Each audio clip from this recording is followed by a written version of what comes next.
अमन एक middle class family से belong करता है और he is an obedient student by the way. वो काफ़ी ओबीडियंट स्टूडेंट है और शुरू से लेके अभी तक उसे अच्छे मार्क्स हैं। He used to be a topper और इस बार भी 10th के बोर्ड्स आए और एज सेम उसे काफ़ी अच्छे मार्क्स आए। सब लोग बहुत खुश थे, everyone was happy in his family. अब आया कॉलेज के टर्न।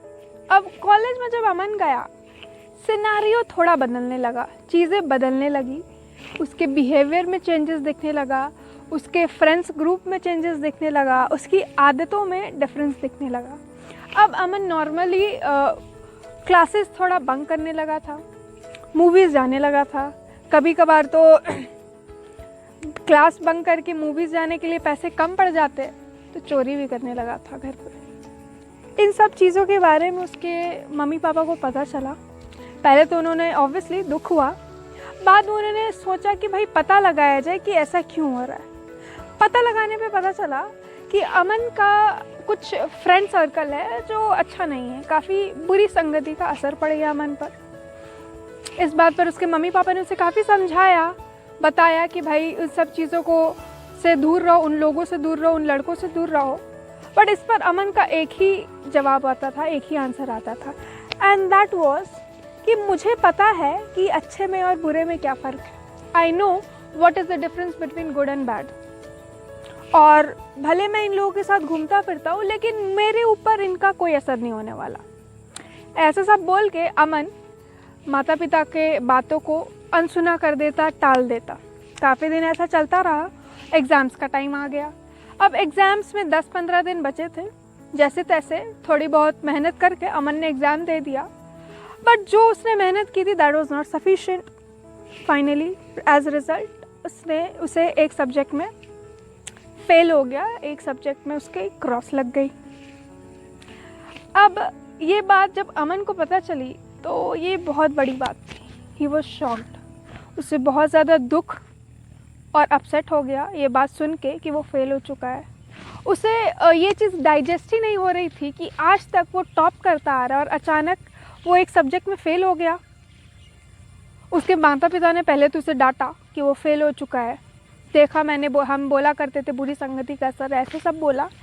लेकिन इन सब बातों को भी वो जैसे कि सुन ही नहीं रहा था। वो इतना ज़्यादा अपसेट और डिप्रेस होने लगा कि अपने रूम में ही बैठा रहता दिन भर, कुछ खाता ना कुछ पीता। तो धीरे धीरे फिर जब उसको समझाया गया तो भी उसको कोई असर नहीं हो रहा था। और फाइनली ये बात उसके मम्मी पापा को अच्छी नहीं लग रही थी, कहीं अमन डिप्रेशन में ना चला जाए। ये सोचकर उन्होंने अमन के एक ट्यूशन टीचर थे उसे ये बात बताई।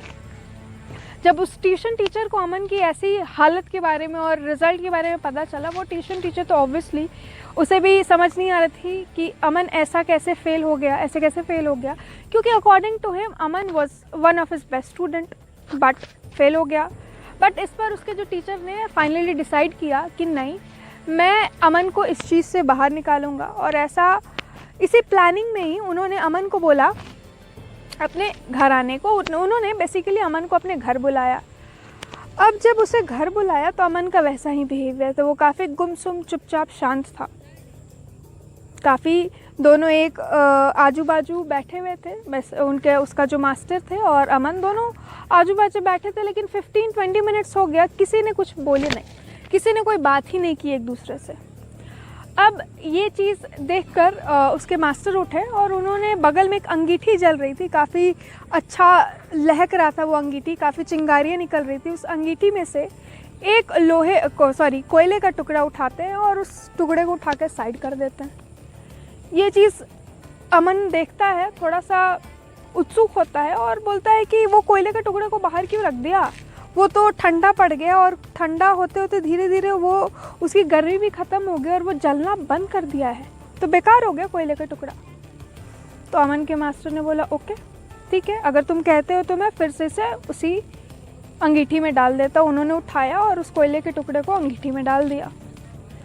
अब डालने के थोड़ी देर बाद फिर से वो कोयले का टुकड़ा गर्म होने लगा, थोड़ा बहुत उसमें चिंगारियाँ भी आने लगी और अब वो थोड़ी देर में धधक के काफ़ी ज़्यादा आग फेंकने लगा था, चिंगारियाँ काफ़ी तेज़ी से बढ़ गया था। इस पर उसके मास्टर ने कहा, कुछ समझे अमन, अमन को अभी कुछ समझ नहीं आया था। उन्होंने एक्सप्लेन किया कि जिस तरीके से वो कोयले का टुकड़ा थोड़ी देर बुरी संगति में रहने से बेकार नहीं हो जाता, उसी तरीके से तुम भी उस कुछ दिनों के बुरी संगति में रहने से, एक बार फेल हो जाने से तुम बेकार नहीं हो गए, तुम्हारा नॉलेज, तुम्हारा ज्ञान खराब नहीं हो गया। अगर मैं आपको फिर से उस संगति में, उस अच्छे संगति में, उस अच्छे हैबिट में डाल दूँ तो फिर से आप उसी कोयले की तरह धधकने लगते हो। ये बात सुन के अमन को अपनी गलती का भी रियलाइजेशन हुआ और वो जो अपने आप को कुछ ज़्यादा ही कोसने लगा था, डिप्रेस हो चुका था, वो इस चीज़ के लिए समझ गया कि थोड़ी देर के मिस्टेक से, गलती से ज़िंदगी बर्बाद नहीं हो जाती। Thank you.